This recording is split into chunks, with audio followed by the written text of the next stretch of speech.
Hi all, welcome to race number 11, this being the Austrian Grand Prix. Austria, one of my favourite circuits in the whole calendar, really enjoy this. Definitely hoping we can get a lot of good success for the team this weekend and obviously this episode. But obviously for us we're going to be looking at getting upgrades in, and kind of the big one really will be kind of trying to improve.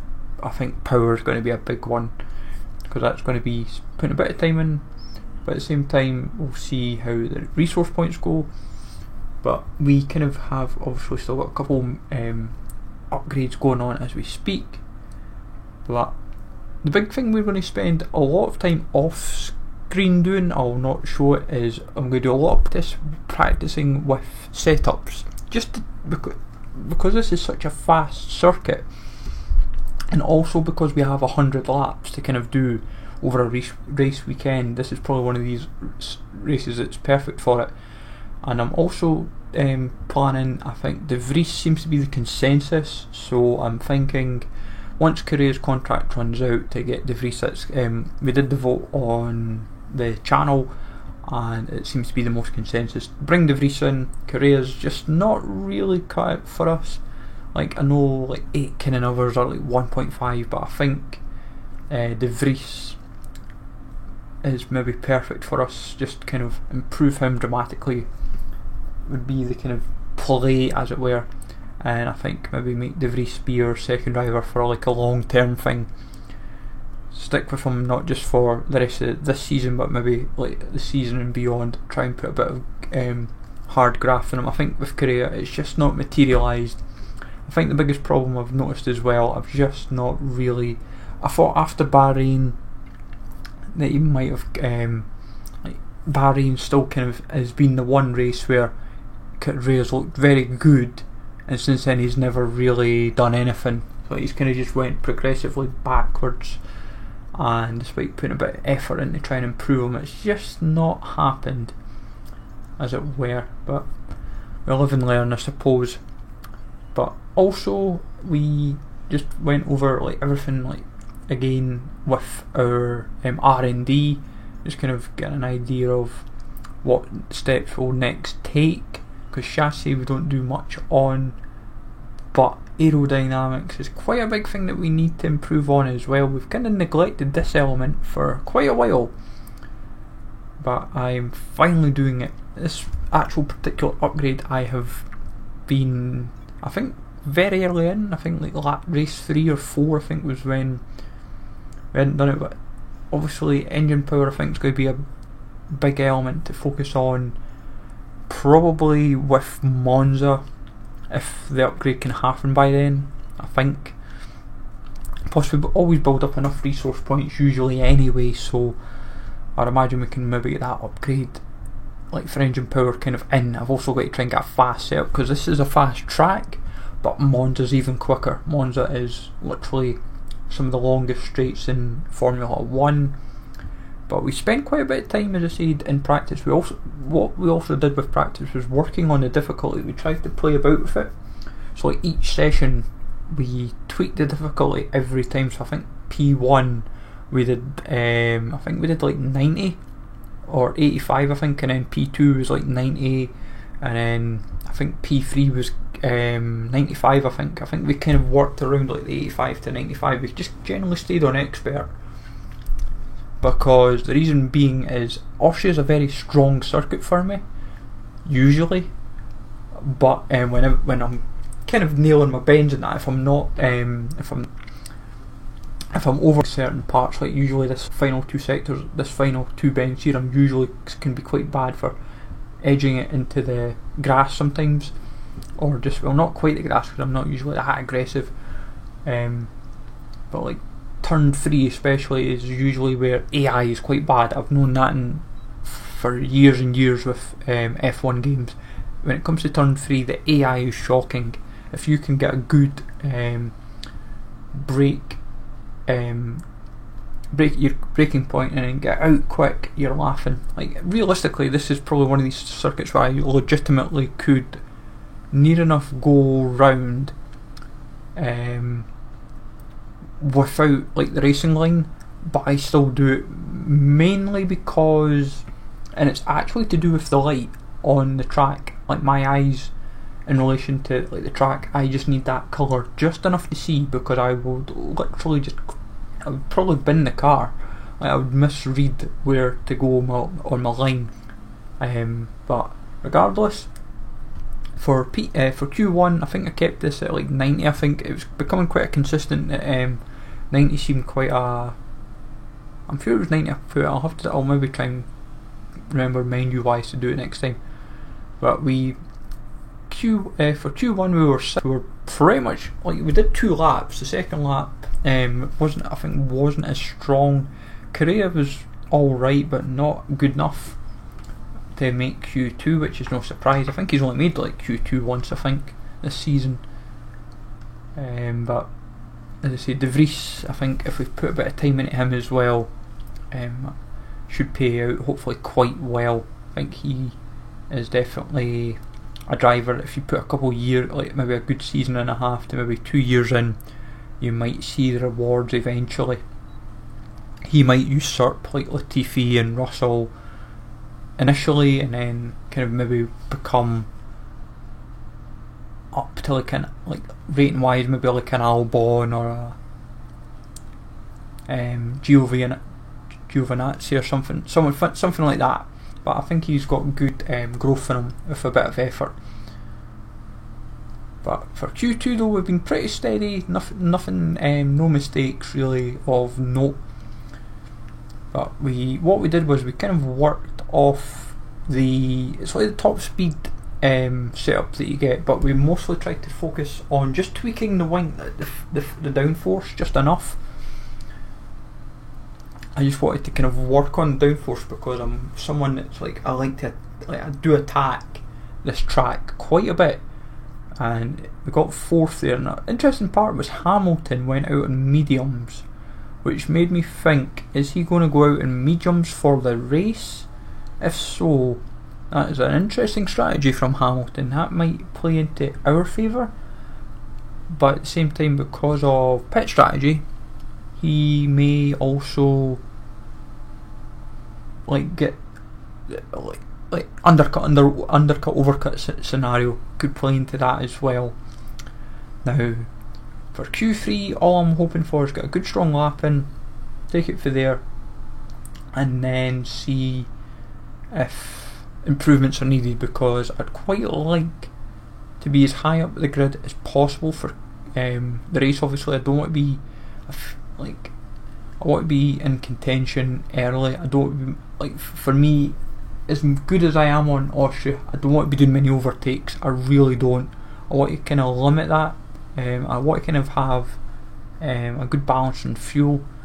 But as you can see, we kind of make a mess of the final 2 bends, and we actually went on the grass for a change, which is very unlike me. And as a result, it put us all the way down in 9th. And I was like, yeah, this is a bit of work in progress here. We ruined the last 2 bends. And I thought to myself, right, we've got a bit of work. And as you can see, like, Raikkonen's up there, Magnussen's up there, so it's definitely room for improvement. I thought, let's say to ourselves, right, well, we kind of looked over everyone's times and said to ourselves, right, there's definitely improvement in Sector 1, just a bit. There's definite improvement in Sector 2, maybe just a little bit, but Sector 3 is where all the work was kind of, I was like, we need to go back out, get a strong lap in. There's definite, say, 2 or 3 places that we can gain. Like 106, like a sub 106 is usually doable from me. Like I can do like 1.4s, 1.5s, but it's when I'm kind of firing on all cylinders, when I've got the setup right and I'm consistent. Like when I'm doing 1.4s, 1.5s, it is not just like quality pace, it's actual race pace. So, and that's kind of where I thought I've got to kind of pull a right rabbit out the hat here. And when I thought, I'm in the green initially for the first sector, and I thought, yeah, we're in a good spot here. I thought, just do nothing silly. And that for me was one of those occasions where I went round there round turn 3, and I thought I've kind of nailed that a little clean that might just pay off nicely. And at the moment everything seems generally flawless. Went a little bit wide there, and I thought, right, we've just got to keep tight, nothing silly. And then I made that little mistake there where I was just a little bit over the place, and that's kind of where I lost a bit of silly time. I could have, if I'd got my cornering just a little bit, cornering and braking just a little bit better, I'd been laughing.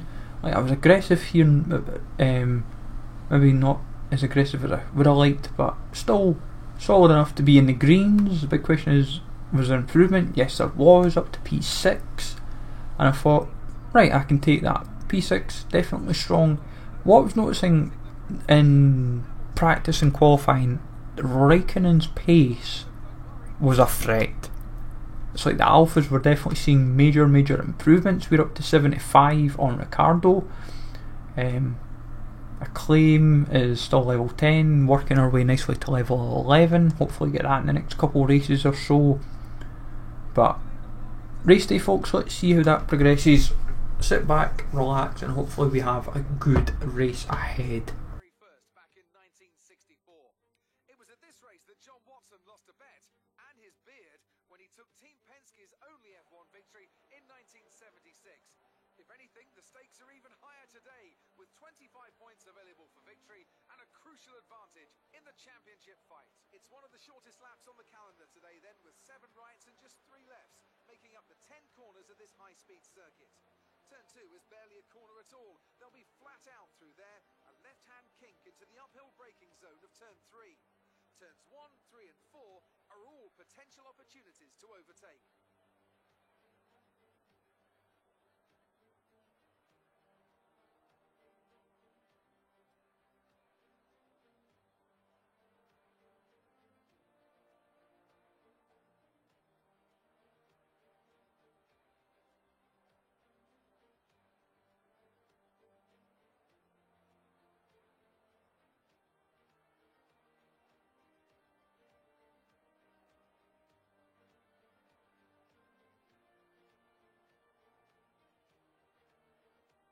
Let's run you through the driver grid order for today's exciting race. Valtteri Bottas lines up on pole position, and Lewis Hamilton completes the front row. Looking down the rest of the grid, we have Vettel, Leclerc, Alexander Albon, Graham, Raikkonen, Norris, Magnussen, and Antonio Giovinazzi. Sainz, Ricciardo, Sergio Perez, and Grosjean, Verstappen, Kvyat, Esteban Ocon, and Lance Stroll. Correa, Gasly, Latifi, and George Russell ends our grid lineup.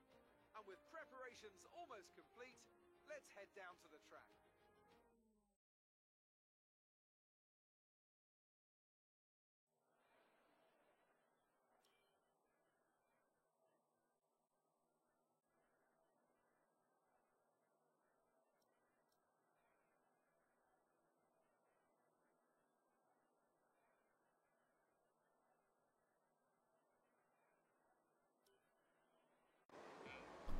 So 3 red lights, 4, 5 red lights, try and get a good start. That is kind of what we need. Get a good start, get off, and get into a settled. Oh, could have been over in not even a bend. It could have been all over, and we've been aggressive to Hamilton. Luckily, no collision. I think nothing's came up, but we've literally just went for the aggressor. The reason being is because of those medium tyres. We want a cushion on Hamilton. Because if we want a podium, I feel that's what we need to do, is build a gap. Oh, yellow flag, green flag. What? Come on. Oh well, fair enough. But yeah, we need to build a gap on Hamilton. I feel if we can build a decent enough gap early, it will pay dividends, hopefully later on. But at the same time, I would imagine that Mercedes on soft tyres is going to be very hard to catch regardless. Like, I'm hoping Raikkonen's pace and also others that are behind Hamilton, like Verstappen, Albon, can play a part for us where they can overtake Hamilton and make it just basically hard for the Mercedes, really. but I'm hoping that we can utilise the DRS where we can, but we've also got to be wary that Raikkonen and Hamilton will probably be bearing down on us quite a bit this race at the same time, but we'll just use that ERS as much as we can. I'm not want to burn too much fuel just now. I'm trying to be smart, but I feel like if I go too aggressive early, I could shred the tyres, could shred the fuel. I feel this is one of these tracks where it's like fuel is kind of fuel and tyres are critical in this kind of track. So like you want to get the right balance, but you want to be making sure that you don't kind of like shred the tyres too quick. Like I know we're going to have to go like 8 or 9 laps on soft tyres. It's try to be competitive enough where we keep ahead of everyone in front of us, because I feel we've got the pace. I'm consistent enough around Austria as it is. It's just trying to make sure that Raikkonen, Hamilton and others don't catch us, and we can just kind of keep building gaps. But at the moment we're not Raikkonen went for it, he went for it, but it didn't pay off. Interesting, there's starting to be a bit of a gap there. Did something go wrong with the overtake? I'm not sure, but at the moment this has definitely been one of those races where first few laps, Vettel's now getting in the mix. Right, so Vettel, Raikkonen, maybe Verstappen, so an Albon, so you could have 4 cars right away that could be your saving grace. But we'll knuckle down for the next few laps, try and build a bit of a gap, try and see if we can make any inroads into Leclerc, which I highly doubt. I think Bottas and Leclerc are uncatchable for us, but we'll see how it goes and kind of knuckle down from there.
So let's get in the pits, get out quick, and hopefully we still have the edge on Hamilton. I'm not sure how far ahead we are. I should have maybe tried to check. But if as long as we keep ahead of Raikkonen, I think we've got a real good chance of a good finish in the end. Obviously we've still got to deal with some overtakes, so nothing is a given yet. But I see Hamilton there, so yeah, Hamilton's kind of maybe out the question. Never mind. But we'll try and push him a little bit, see how we do anyway. Because we had decent pace anyway, even when we were competing, so we might. And plus, we've got DRS here, so you never know. If we can just get within range,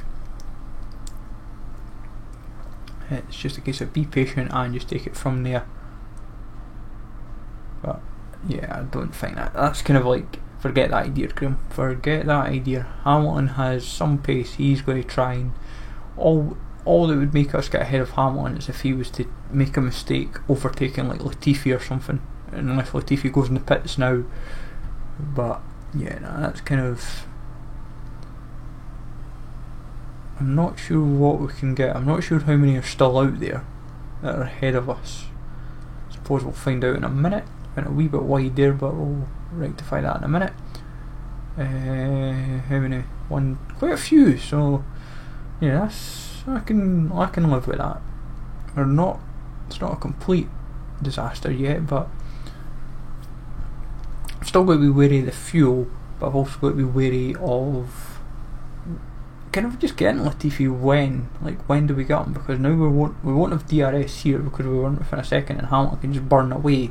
So Hamilton we can completely forget about. It is just a case of what is the highest we can get. Is it 4th? I'm suspecting 4th. I'm going to suspect, going by the way places are, but I'll find out in due course. We need to take Latifi soon though. This is kind of the lap we need to do it. Well, next few lap bends I should say.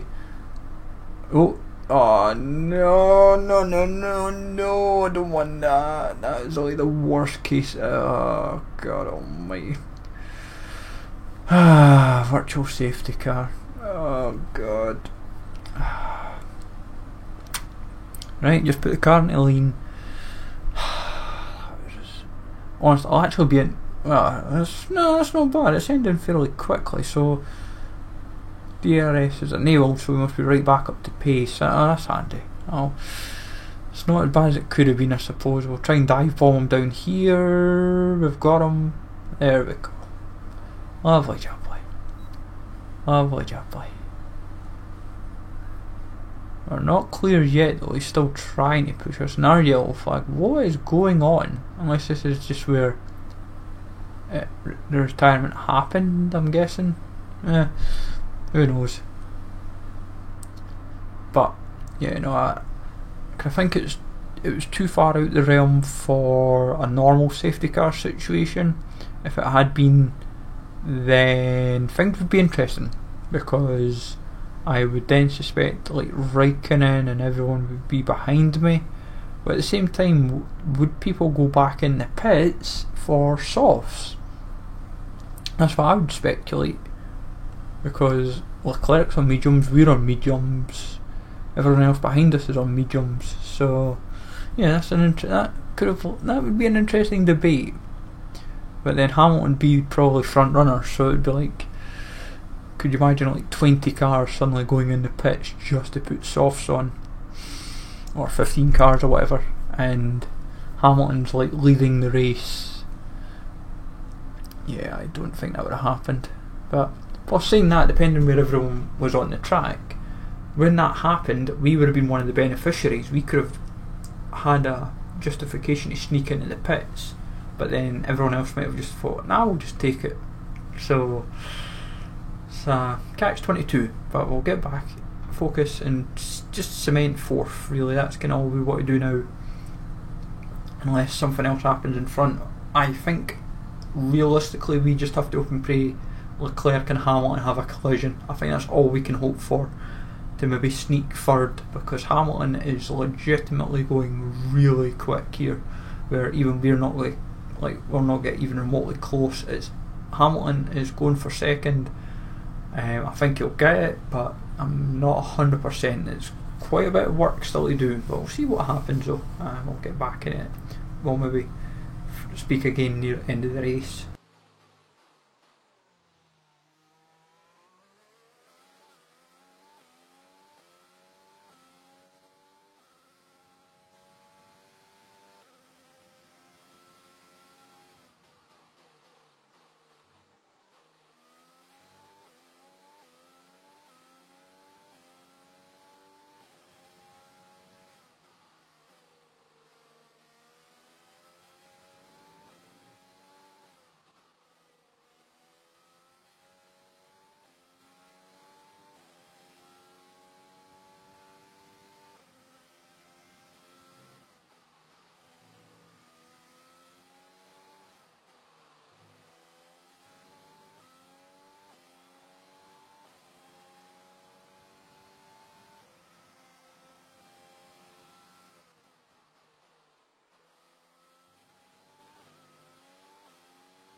So coming in at the final few bends, looking like fourth secured, nothing fancy in the end. Bottas winning pretty comfortably, I'd imagine, in the end. Hamilton second, Leclerc third.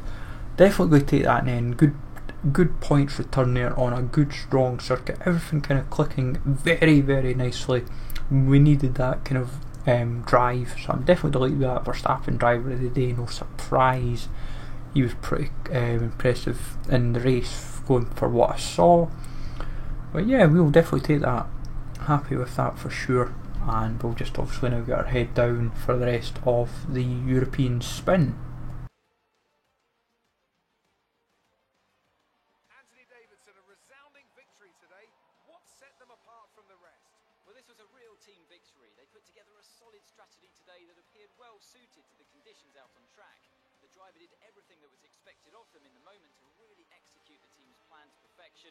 A shining example of how F1 really is a team sport.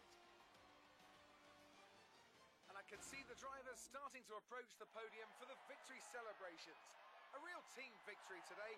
Everybody played their part. Congratulations then to Mercedes, your race winners today.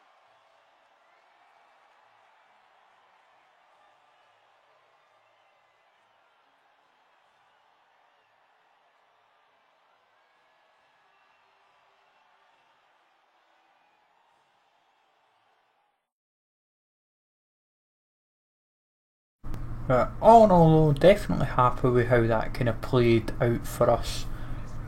But it was never going to be easy for a podium finish when we realised where Hamilton was going from medium to softs. It was going to be hard regardless. Albon getting 5th, Raikkonen 6th. But yeah, no, definitely impressed with that. Like, Magnussen dropped massively down. He must have had a collision or a bad pit stop or whatever. Korea made a few spots, so fair play to him. Trying his hardest to not lose his seat, but I think he's going to be losing it regardless. Obviously up in the points as well. Hopefully you've enjoyed this, folks. Let me know in the comments down below how you've been faring with your my team so far, or like Austria for example, or anything like that. And let me know as well if De Vries still is your like we're probably going to go with him anyway, but let me know, as I said, in the comments. So smash like always, sub to the channel if you're new, follow me on Twitter, G the Legend, and I'll catch you all later, folks.